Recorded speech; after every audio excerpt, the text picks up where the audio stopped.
coral going. So we're going to use our liner brush. I'm going to get it just a little wet, just so I can have a fine line. And take our coral, okay, and we're just going to go through and just really kind of squiggle.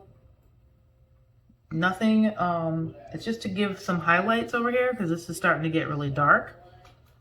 Okay, so squiggle, squiggle. Don't get anything, you know, too sophisticated. Kind of like the backwards L kind of thing that we were doing.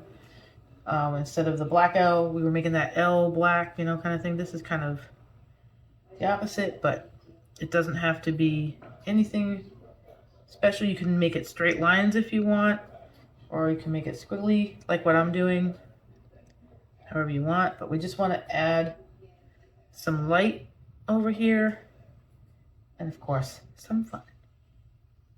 There we go.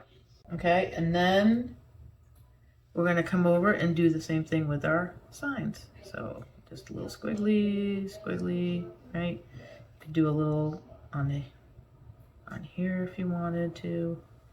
Just a little bit, right? And then we're going to take our liner brush and kind of squiggle it in here as well.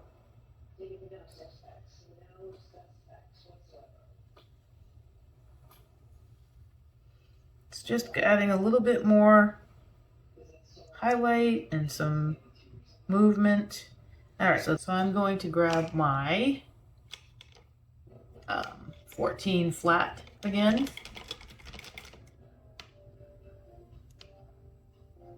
And clean my brushy-poo.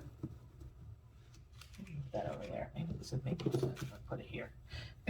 Since I'm right-handed and all. Okay. Now we're going to take that coral paint and we're going to fill this in. Take your time. Okay, this is not something you have to do quickly. You will most likely, depending on how transparent the paint is in your kit, don't be surprised if you have to do a second coat. I always end up having to do a second coat. So I usually will end up drying it and doing a second coat. Okay, so don't freak out if you have to. No big deal.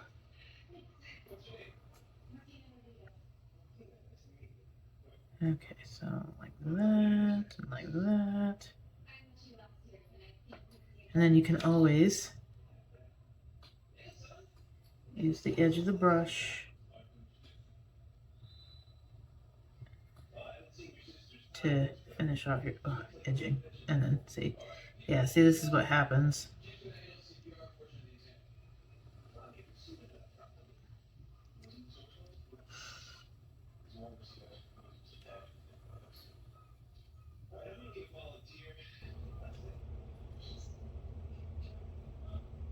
There we go.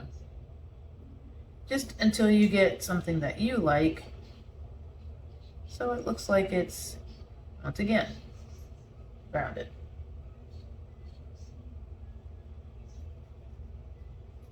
And it's got a shadow. Okay?